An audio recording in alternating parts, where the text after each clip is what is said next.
Okay, let's hey, Gordy, talk to give me a shot. SonOfEmHak's.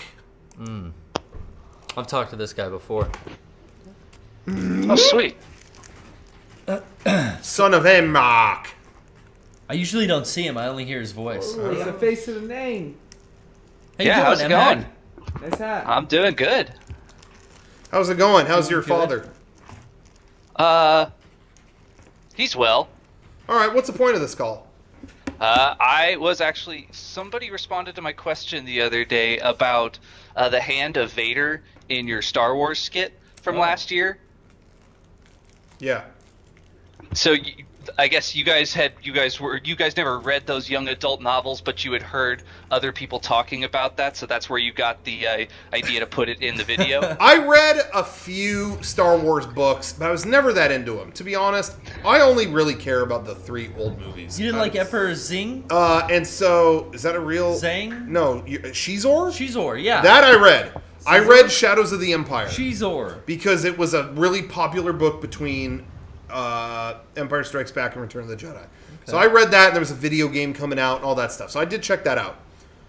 Otherwise, I really didn't care. And so, yeah, the things you would always hear about on the playground when people were talking Star Wars was, dude, this one guy finds the hand of Darth Vader.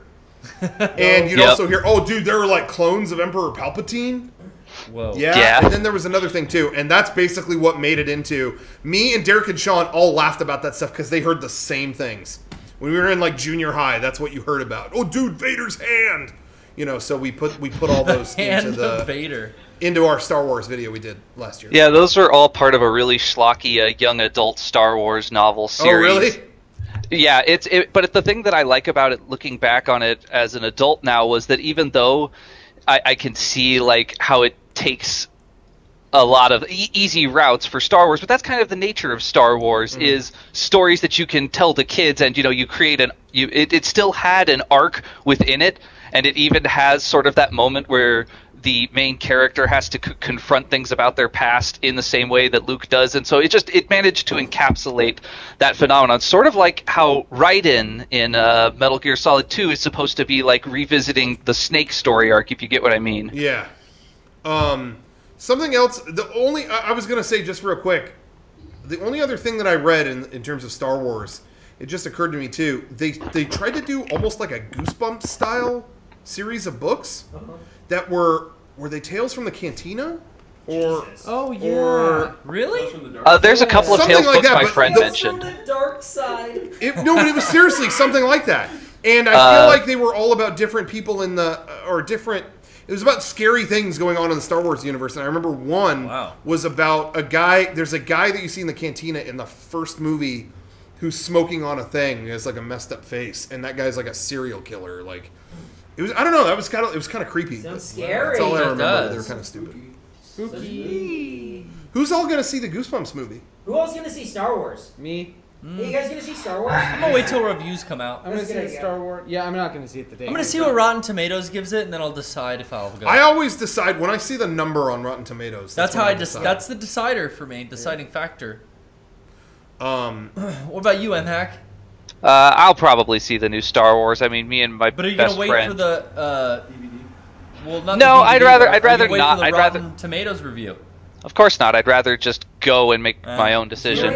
no, I You're like the jumping in number. I like headlong. the numbers. I'm You're gonna jumping wait in. for the UMD, and then I'll see it. You're jumping in head first. It's what? If it's not 100%, I'm gonna be fucking. Yeah, if it's Yeah. 99, I won't go. I won't go.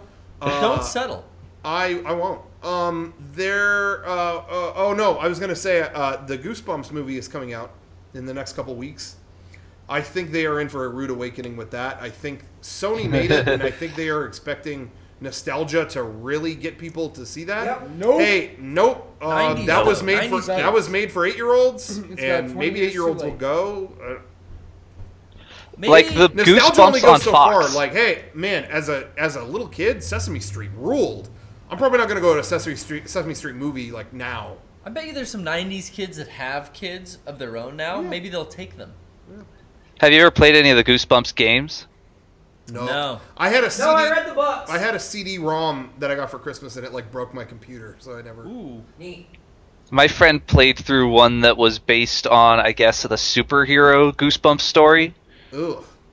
It was, yeah, the gameplay in it did seem pretty. Yep, that's meh. what I want from Goosebumps, superheroes.